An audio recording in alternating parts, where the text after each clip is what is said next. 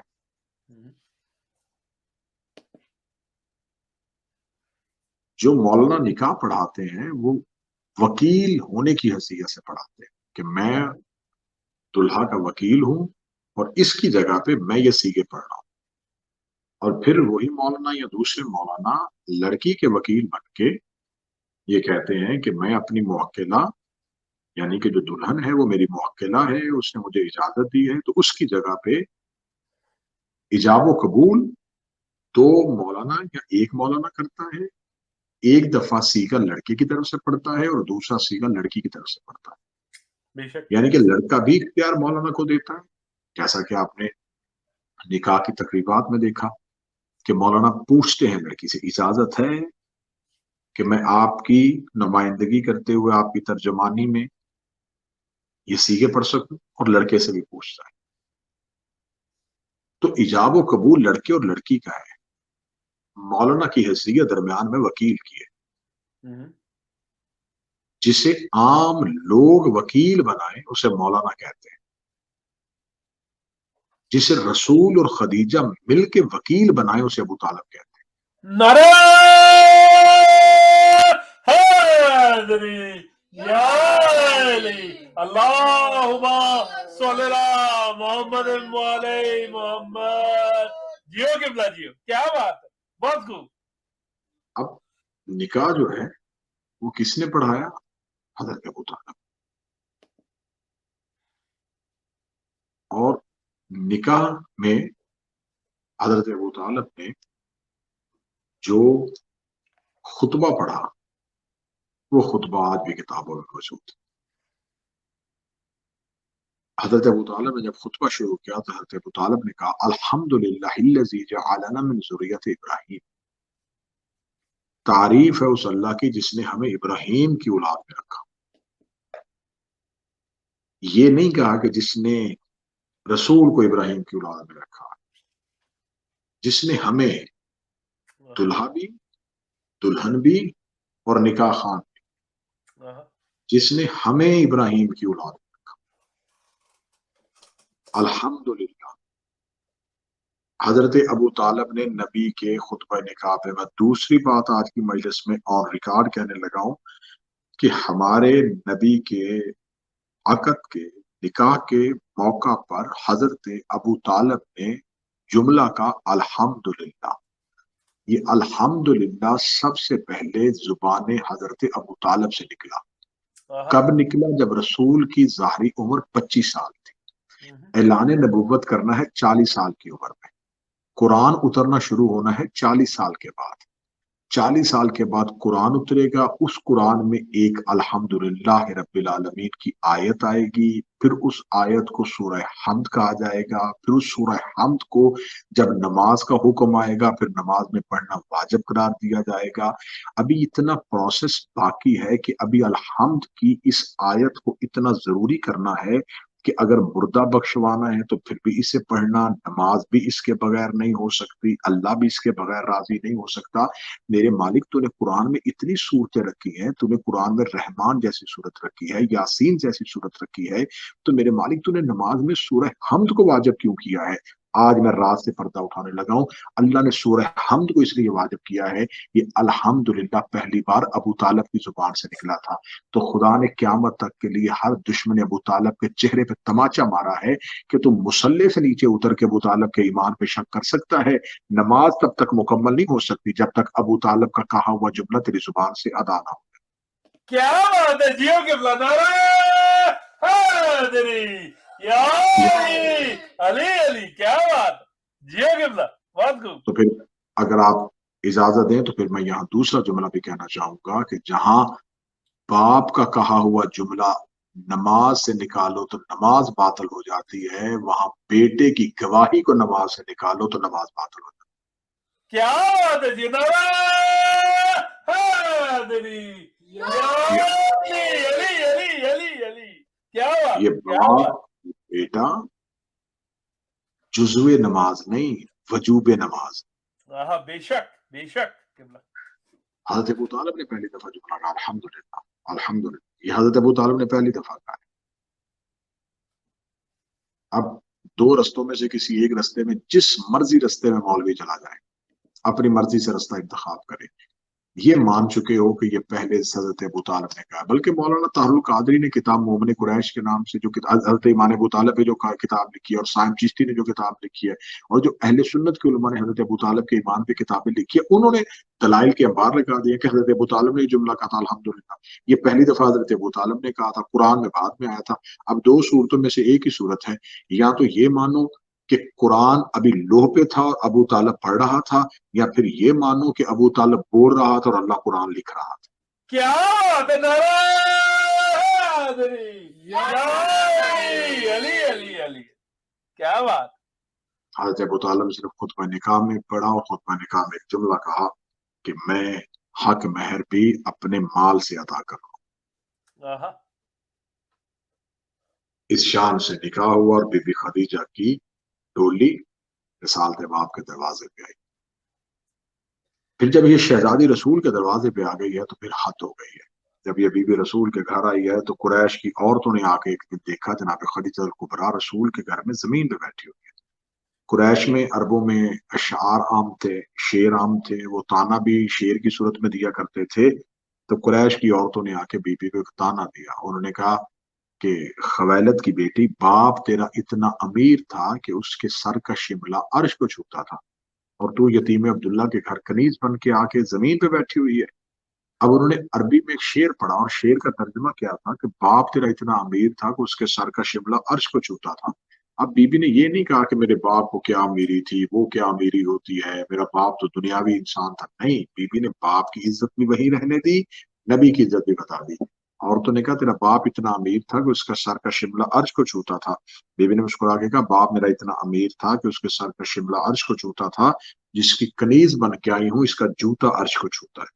کیا بات ہے، کیا بات ہے، جیو قبلہ، سبحان اللہ، اس کی بہت نظریں خوب، بہت خوب۔ پھر اس بی بی نے ہمارے نبی کے ساتھ وفا اتنی کی ہے کہ آج ہماری بات مسلم خواتین جو بزنس کرنا چاہتی ہیں تو وہ کہتی ہیں کہ دیکھیں جی جناب خدیجہ نے تو بزنس کیا تھا، تو لہٰذا بزنس تو ہر ایک خاتون کو کرنا چاہیے۔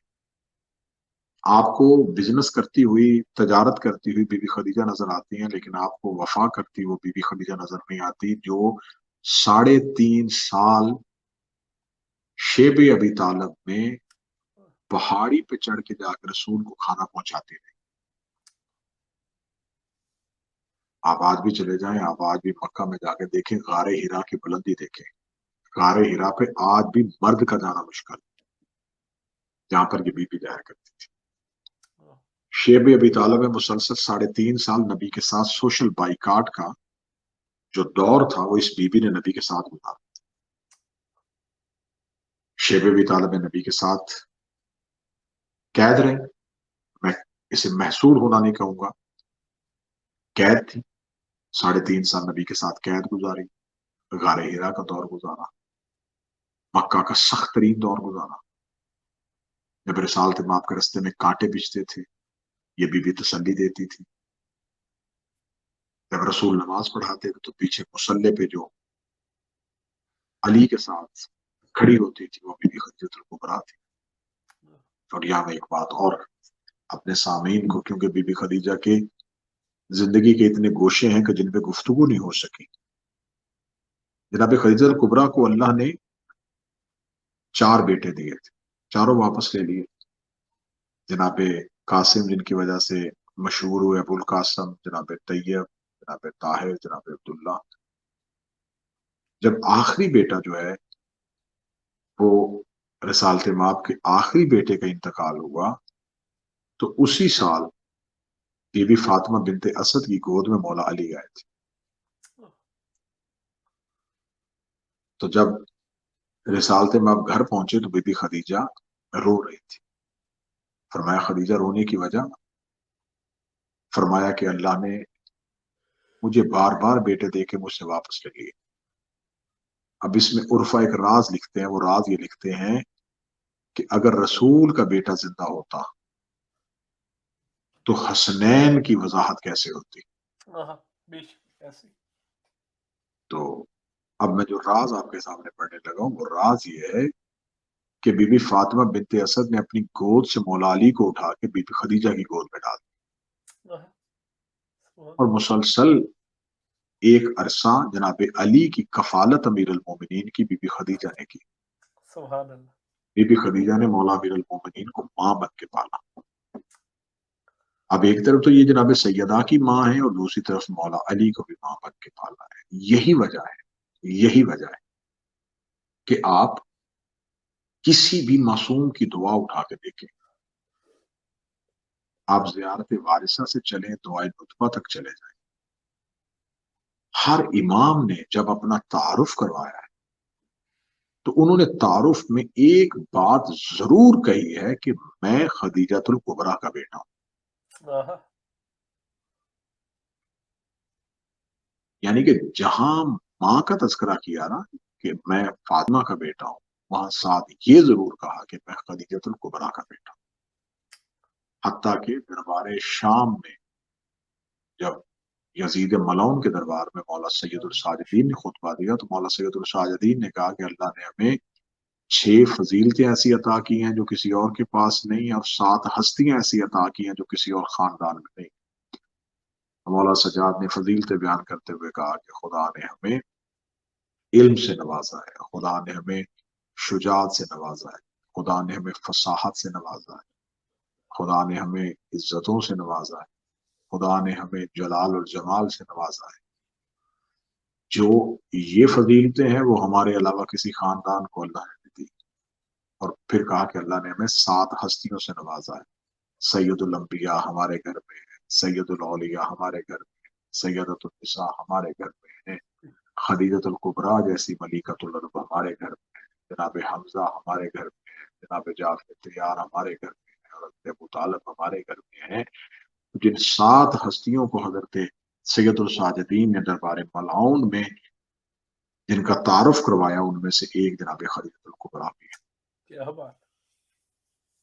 ہر معصوم نے اپنی نسبت بی بی کے ساتھ فخر سے بیان کی. تو میں اس شہزادی کو, کیونکہ یہ بات نئی ہو جاتی ہے, تاریخ نے وصال لکھا ہے, لیکن میں اس بی بی کو شہیدہ کہوں گا کیونکہ جو 3.5 سال کا دور گزارا تھا نا بی بی نے شیب ابی طالب میں, اس 3.5 سال نے بی بی کو ضعیف اور کمزور کر دیا تھا. یہ 3.5 سال قید تھی کہ ایک غار ہے, ایک گھاٹی ہے جس کے اندر پورے خانوادہ کو بند کر دیا گیا ہے اور کھانے اور پانی کے لیے کوئی چیز نہیں بھیجی جا رہی. اور بی بی خدیجہ, یہ تاریخ لکھتی ہے کہ بی بی خدیجہ جنگل سے پتے اور جڑی بوٹیاں لے کے آتی اور انہیں پانی میں ڈال کے ابال کے خاندان بنو ہاشم کے بچوں کو اور خود اس سے پیٹ بھرا کرتی تھی.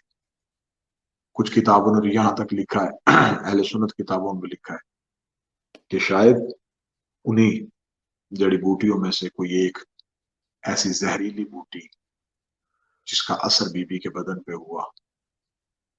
اس روایت کو نہ بھی تسلیم کیا جائے تو یہ طے شدہ ہے کہ بی بی شیب ابی طالب کی محصور زندگی گزارنے کے بعد شہزادی پھر اپنے پاؤں پہ کھڑی نہ ہو سکی, کمزور ہو گئی تھی, ضعیف ہو گئی تھی. بی بی کے بدن کی ہڈیاں جو ہیں وہ نظر آنا شروع ہو گئی. وہ بی بی جسے عرب کے لوگوں نے تجارت کرتے ہوئے دیکھا تھا, اسے اس انداز میں بھی دیکھا گیا کہ یہ شہزادی پیبند لگی ہوئی چادر اور خاک میں بستر. یہ شہزادی آج تک تاریخ میں زندہ کیوں ہے؟ اس لیے کہ ہر وہ مستور قیامت تک کے لیے زندہ رہے گی جس نے اس دور کی حجت کا ساتھ دیا. یہ طے شدہ قانون ہے, اسے آپ جہاں مرضی اپلائی کر کے دیکھ لیں.